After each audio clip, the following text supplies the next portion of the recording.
మహారాష్ట్రలో ఎన్నికల కౌంటింగ్, కేంద్రాల దగ్గర భద్రత కట్టుదిట్టం, గెలుపుపై మహాయుతి ఎంవీఏ ధీమా.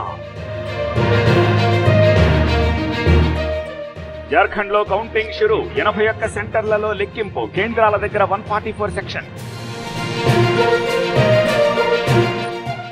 రాత్రి ఎంవీఏ కూటమి సమావేశం, గెలిచిన వారిని ఒకే ప్రాంతంలో ఉంచాలని నిర్ణయం, క్యాంప్ ఏర్పాటు చేసే అవకాశం. పరిశీలకుల్ని నియమించిన కాంగ్రెస్, మహారాష్ట్రకు అశోక్ గెహ్లాట్, బఘేల్, పరమేశ్వర, జార్ఖండ్ కు తారిక్ అన్వర్, భట్టి, కృష్ణ, అల్లవూరు. హైదరాబాద్ బండ్లగూడ పిఎస్ లో ఏసీబీ దాడులు, లంచం తీసుకుంటూ పట్టుబడ్డ పోలీసు, చిక్కిన ఓ SI, 2 constables. Hyderabad chicken market లో ఎంఐఎం హల్చల్, ఫుడ్ సేఫ్టీ అధికారులకు బెదిరింపులు, సీజ్ చేసిన చికెన్ అప్పగించిన అధికారులు. లగచర్లకు కాంగ్రెస్ లీగల్ సెల్ నిజ నిర్ధారణ కమిటీ, 11 గంటలకు రాక స్థానికులతో మాట్లాడనున్న టీం. మిస్సెస్ ఏషియా రన్నరప్ గా రత్న మెహ్రా, అంతర్జాతీయ వేదికపై అద్భుత ప్రదర్శన, 3 టైటిళ్లను గెలుచుకున్న హైదరాబాదీ. హైదరాబాద్ హబీబ్ నగర్ లో నకిలీ జరదా పెద్ద ఎత్తున స్వాధీనం చేసుకున్న పోలీస్, 3 అరెస్ట్. ఆదిలాబాద్ జిల్లా సాకెరలో కలకలం, గుప్త నిధుల కోసం తవ్వకాలు, గ్రామస్తుల రాకతో పరార్.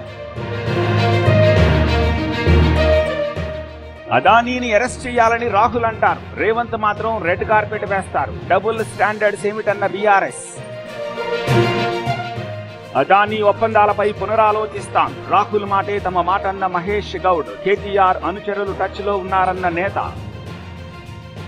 ఏపీ రాజకీయాల్లో అదానీ దుమారం, జగన్ రాష్ట్రం పరువు తీశారన్న టీడీపీ, కాంగ్రెస్. ఎమ్మెల్యేల అనర్హతపై స్పీకర్దే నిర్ణయం, స్పష్టం చేసిన హైకోర్టు డివిజన్ బెంచ్. బీఆర్ఎస్ కి చెంపపిట్ అంటోన్న టీ కాంగ్రెస్. స్పీకర్ కాలయాపన చేయొద్దని హైకోర్టు చెప్పింది, పార్టీ మారిన వారిపై చర్యలు తీసుకోవాలి, లేకపోతే మళ్లీ కోర్టుకు వెళ్తామన్న కేటీఆర్. తెలంగాణలో 13 జిల్లాలకు నర్సింగ్ కాలేజీలు, ఒక్కో కాలేజీకి 26 కోట్ల ఫండ్, ఉత్తర్వులు జారీ చేసిన ప్రభుత్వం. న్యాయ వ్యవస్థ ప్రజాస్వామ్యానికి మూలస్తంభం, కేసుల భారం తగ్గించేందుకు ప్రత్యామ్నాయం, ఆర్బిట్రేషన్ ద్వారా పరిష్కరించుకోవాలన్న తెలంగాణ సీఎం. చెరువులను పునరుద్ధరించాల్సిందే, కొత్త నిర్మాణాలను అడ్డుకుంటాం, అత్యాధునిక సాంకేతికతను వాడతామన్న Ranganath. Inter state council chairman గా మోదీ, స్టాండింగ్ కమిటీ చైర్మన్ గా అమిత్ షా, శాశ్వత ఆహ్వానితులుగా కిషన్ రెడ్డి. ఢిల్లీకి మోదీ చేసిందేహీ లేదు, ఒక్క రాష్ట్రంలో ఉచితాలను అమలు చేయలేదు, బీజేపీపై మండిపడ్డ కేజ్రీవాల్. నేవీ జలాంతర్గామిని ఢీకొట్టిన ఫిషింగ్ బోట్, 11 మందిని కాపాడిన అధికారులు, 2 గల్లంతు.